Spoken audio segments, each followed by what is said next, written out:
Good morning student.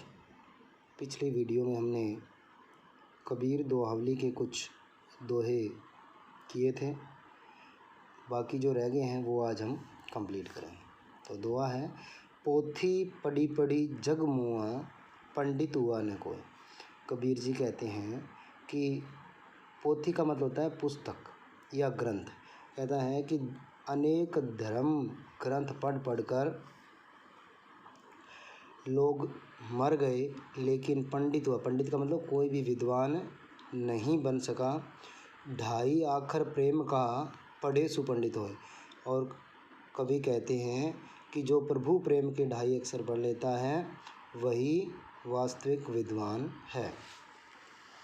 Next update, बुरा जो देखन मैं चला, बुरा न मिला कोई। यहाँ कबीर जी कहते हैं कि मैं इस संसार के अंदर बुरे व्यक्ति के तलाश में निकला, लेकिन मुझे इस संसार में बुरा न मिला, यानी इस संसार में मुझे कोई बुरा व्यक्ति नहीं मिला।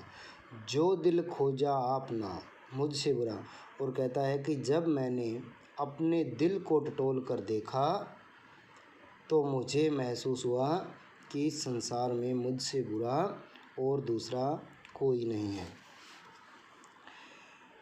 नेक्स्ट बच्चे, धीरे धीरे रे मना, धीरे सब कुछ होए, माली सींचे सो घड़ा, ऋतु आए फल होए।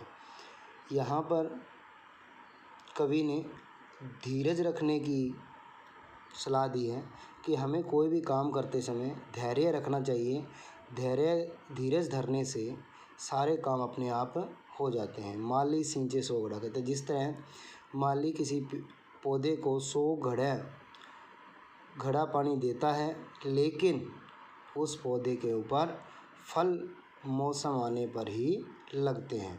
अर्थात समय आने पर सभी काम अपने आप हो जाते हैं, इसलिए हमें धीरज रखना चाहिए। नेक्स्ट बच्चे, जाति ना पूछो साधु की, पूछ लीजिए ज्ञान।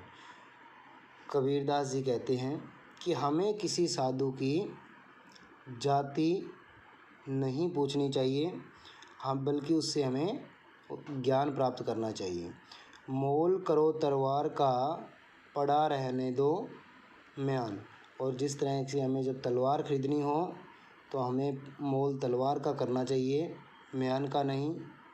ठीक उसी प्रकार हमें ज्ञानी साधु का सम्मान करना चाहिए, उसकी जाति का नहीं, क्योंकि हमें लाभ उसके ज्ञान से हो सकता है। नेक्स्ट बच्चे, कबीर तन पंछी भया, जहाँ मन ताहीं उड़ी जाए। कबीरदास जी कहते हैं कि हमारा ये शरीर है वो एक पंछी की भांति है। जिस प्रकार पंछी का जब जहाँ दिल किया वहाँ उड़ जाता है, वही हमारा ये मन हमारे शरीर को जब जहाँ चाहे वहीं लेकर चला जाता है। जो जैसी संगति कर, सो तैसो ही फल होए। और कहता है कि जो व्यक्ति जिस तरह का आचरण करता है उसे उसी तरह का फल मिलता है। अर्थात अच्छे आचरण करने पर उसको अच्छे फल की प्राप्ति होती है। नेक्स्ट है, अति का भला न बोलना, अति की भली न चूप। अति का भला न बरसना, अति की भली न धूप। अति का मतलब होता है अधिक। कहता है कि अति का भला न, बहुत ज़्यादा बोलना अच्छा नहीं होता। और अति की भली न चूप, चूप का मतलब चुप रहना यानी मौन। और कहता है कि ज़्यादा मौन रहना भी अच्छा नहीं होता। जिस प्रकार अधिक वर्षा भी हानिकारक होती है और अधिक गर्मी भी हानिकारक होती है। नेक्स्ट है, माला तो कर में फिरे, जीभ फिरे मुख माही, मनवा तो चहु दिसी फिरे, ये तो सुमरिन नाही। तो कबीरदास जी कहते हैं कि हाथ में, कर का मतलब होता है हाथ। कहता है कि हाथ में माला फेरते रहने से और जीभ मुंह में फेरने से, अर्थात जीभ से राम राम बोलने से को हम सिमरन नहीं कह सकते, अर्थात सिमरन का मतलब भक्ति नहीं कह सकते। मन हुआ तो चहुदिशी, अगर हमारा मन है वो चारों दिशाओं में घूमता फिरता रहता है, अर्थात हमारा मन हमारे वश में नहीं है, तो हाथ में माला धारण करने से और मुंह में राम राम करने से भक्ति नहीं हो सकती। नेक्स्ट बच्चे, काल करे सो आज कर, आज करे सो अब, पल में परले होएगी भौरी, करेगा कब। यहाँ पे कबीरदास जी ने हर एक काम को समय पर करने का संदेश दिया है। कहता है कि काल करे सो आज, कहता है कि जो कल करना है उसे आज ही कर लो और जो आज करना है उसे अभी कर लो, अर्थात हमें कोई भी काम कल पर नहीं डालना चाहिए।